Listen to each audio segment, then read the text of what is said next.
আমার তোমাকে মিথ্যা কথা কোনো দুপুরে খাইনি আর খাইছি আমার ঠিকই, আমার টাকা লাগবে না, এই ধরো একটা চিপস খাবো। ও তোমরা তাহলে মিথ্যা কথা বলে না? মিথ্যা কথা কোনো। আজকে সারাদিন শুটিং করে আমরা অনেক ক্ষুধার্ত হয়ে গেছি, দেখি ওদের কাছে যাই কিছু খাওয়া বিস্কুট খাবো। আসো, এই যে এখানে কয়েকশো মানুষ আছে, ঘুমিয়ে পড়েছে, ক্লান্ত হয়ে গেছে। দেখি আপনি ক্লান্ত হয়ে গেছেন নাকি? হ্যাঁ। ও এখানে কি জন্য আসছেন? এখানে আমরা কোম্পানির মাল দিই। বাসাও যাই?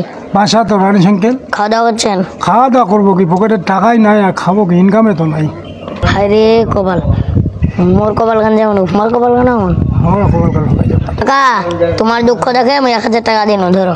আচ্ছা আই খাওয়া আসেন না, তিয়ে টাকা দিয়ে দিল। আই লোক কি দেখায় না মানবতার কাজ। টাকা দিয়ে দিল লোকটা। বাবু এসে তো ওই টাকা দিলে আমার খাবারটা আমার খামো। খাও। আচ্ছা লোকটা এত দয়ালু হয়ে থাকবে। পরিচয়টা কি বড় ভাই? বাড়ি কে তোর? বাড়ি আছে হলদিবাড়ি, মোহাম্মদ রেজওয়ান হোসেন। রেজওয়ান হোসেন ভাই, আপনার ভিডিওগুলো অনেক দেখি ভাই, ভিডিওগুলো ভালো লাগে ভাই, অনেক ভিডিও দেখি ভাই, শেয়ার করবেন অবশ্যই ভাই। বাবু এই যে দোকানলা সব দেখা পাহান, এই সব দোকানলা আমার তোমাকে মিথ্যা কথা কোনো দুপুরে খাইনি আর খাইছি আমার ঠিকই, আমার টাকা লাগবে না, এই ধরো একটা চিপস খাবো।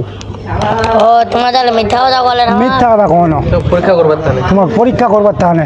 ও আচ্ছা, কেন তাহলে থাকেন, চলে যাবেন, যাও। আসসালামু আলাইকুম বন্ধুরা, আমরা এখন রয়েছি করিবুল্লাহ তথা কারবালা মাঠে। আমরা ভাইদেরকে পেয়ে রেজওয়ানের কন্টেন্ট কেমন লাগলো রেজওয়ান? খুব ভালো। যে আজকে হরিপুর, তো আমরা কিছুদিন আগে স্বপ্নপুর ভ্রমণ করলাম, আজকে হরিপুর, এরপরে আমরা যাব আলহামদুলিল্লাহ ভিন্ন জগৎ রংপুর। এটা কেমন হবে? খুব ভালো হবে। শুক্রিয়া, ধন্যবাদ নাজমুল ইসলাম অপুকে, তিনি আমাদের সুন্দর সুন্দর এডিট এবং ক্যামেরা করে দেন বলে। আসসালামু আলাইকুম।